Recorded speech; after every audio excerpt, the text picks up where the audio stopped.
पहलगाम आतंकी हमले में एक शख्स का नाम आ रहा है आसिफ शेख। उनकी बहन हमारे साथ है। आसिफ शेख का घर जो कि जांच एजेंसियों के मुताबिक एक आतंकी है, उसके घर को ढाया गया है और वहां पर संदिग्ध चीज मिली है। आसिफ की बहन है हमारे साथ। ये बताइए कि जो उनका नाम सामने आया है, आसिफ का नाम, और अब उसके पीछे अंतिम बार उससे मुलाकात कब हुई थी आप लोगों की? हमारी तकरीबन मुलाकात हुई थी 2021 में। तब वो सिविलियन थे, 2021 में हुए थे। उन्होंने मेरी बात पक्की की थी, तब हमारा मुलाकात हुआ था। उसके बाद आसिफ क्या आता जाता था यहाँ पर? क्या उससे नहीं, आपकी वो बातचीत जम्मू थी? में लेबरिंग का काम करते थे। जम्मू में पता नहीं, मैं तब दारुल में थी। घर वालों का कहना है कि वो तब आए यहाँ पर, बोला कि हमें अखरोट लेने हैं, जाना है कहीं पे। तो पीछे से फौज आ गई। फौजों ने कहा कि उसने गन उठाई है। आधे आप खुद भी बोले ये कब आधे की बात घंटे, है? ये कब ये की बात है? 2022 की बात है।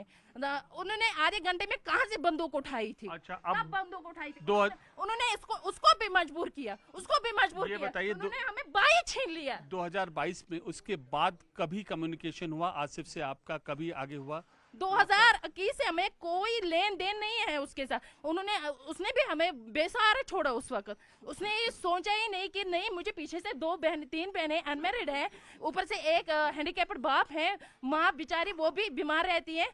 उन्होंने एक बांध है, उसकी वजह से उसने भी ये नहीं सोचा तब। लेकिन इन फौजी एहलकारों ने भी उसको उस वक्त भी यही किया। आज इसका घर, ये घर उसका ढाया गया है और ये कहकर कि ये आतंकवादी है। कहाँ से उसका घर था? कहाँ से उसका घर था? ये अभी तो उसके बाप के घर नाम पे घर नहीं हुआ। उसके बाप का उसके नाम का कब हुआ ये?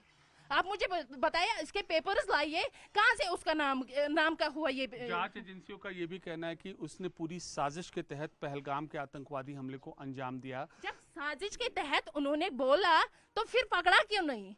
फोर्सेस थे वहां पे, वो के बैठे थे, चाय पी रहे थे वहां पे। पकड़ा क्यों नहीं?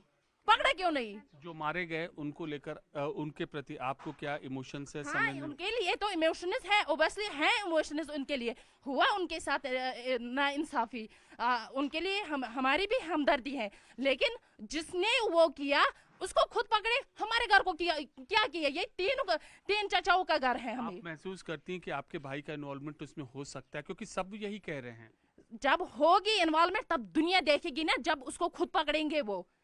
उनको देखना है ना, खुद बोलेंगे ना वो, मतलब उसको जाके पकड़े ना। हमें कहाँ से पता है कि इन्वॉल्वमेंट है? जब इनका यही कहना है कि नहीं, वो कल पुलवामा में था, एक दिन में ही कहाँ वो पहलगाम 3 पहुंचा? साल से आपका कोई रास्ता नहीं हुआ बिल्कुल है? राबता नहीं है, बिल्कुल राबता नहीं है। क्या यहाँ पर आते इन्होंने थे? हमें बहुत जुल्म किया, बहुत सताया। मेरी बहन जब इनको आगे से फिर बोलती थी, आगे से ये सब गालियां देते थे। ये बताइए कि त्राल वैसे ही पहले भी और लोगों का सेंटर जब होता इससे था। पहले आतंकवादियों ने हमला नहीं किया टूरिस्ट पे, आज कहां से फिर करते? ये सब कुछ खुद करते हैं, सब कुछ खुद करते हैं। तो ये थी आसिफ की बहन, और आतंकी आसिफ, जिसको कि जांच एजेंसियां कह रही हैं वो इस कश्मीर के जघन्य नरसंहार में शामिल था। पाकिस्तान की शह पर उसने इस आतंकी हमले को अंजाम दिया था। अब उनकी बहन का यही कहना है कि पिछले 3 साल से आसिफ का उसके परिवार से कोई रास्ता नहीं था।